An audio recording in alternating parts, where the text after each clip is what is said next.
40 साल मसमात हुस्ना ज़ाल मोहम्मद इसाक मनाए जो ते छोकरीअ खे घरां फरार कराए पसंद जो परणो कराइण में मदद जो इल्ज़ाम हणी संदसि वेझे रत जे रिश्तनि चाचनि मामनि सौटनि ॾेरनि हामिद मनाए जो, राजा मनाए जो, शेर मनाए जो, मोइन मनाए जो, ज़ाहिद मनाए जो, गुलाम शब्बीर मनाए जो, अनवर मनाए जो, ख़ादिम मनाए जो समेत 10 जवाबदारनि खे सख़्त मारकुट करे संदसि मथे जा वार कूड़े सख़्त तफ़रीज़ जो निशानो बणाए खेसि कमरे में बंदि करे छॾियो। इतला मिलण ते न्यू सईदाबाद पुलिस पहुची खेसि कमरे मां बाज़ियाब कराए थाणे ते आंदो, जिते मेडिकल लेटर ॾेई खेसि तालका अस्पताल आंदो वियो, जिते संदसि मेडिकल लेडी डॉक्टरियाणियूं करे रहियूं आहिनि। मुतासिर औरत मसमात हुस्ना ज़ाल इसाक मनाए जो चवण हो त कुझु ॾींहं पहिरीं असांजे वेझी माइटियाणी फातिमा धी ज़ाहिद मनाए जो घरां फरार थी पसंद जो परणो कयो हो। जवाबदारनि मूंखे भॼाइण में मदद करण जो इल्ज़ाम हणी मूंसां नाहक कयो आहे।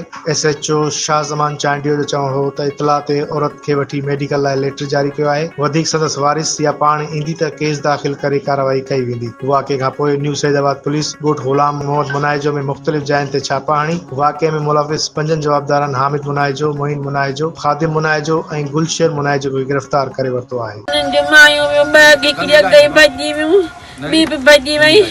पैसा वठी पाण खाधऊं हाला मसंद पंहिंजूं मायूं हथ सां ॾी आयूं मूंखे चयूं इहा आई ज़ोर वठी ॾी वई पर तव्हांजे हाला जी कमीरा खोलाईंदा हुन में आऊं कोन हूंदसि का ॿी गॾु हुजनि ऐं मूंखे चयूं तूं ॿाहिरि वेंदे सॼी राति ते पई सॼो ॾींहुं तोखे केरु कोन्हे हितां कढंदो केरु कोन ईंदो।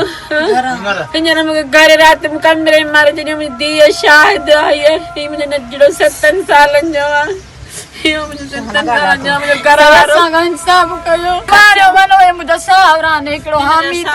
हिकिड़ो हामिद ॿियो मुंहिंजो मुड़ुसु मोइन ख़ान, ज़ाहिद ऐं ख़ादिम पाड़े जा हुया।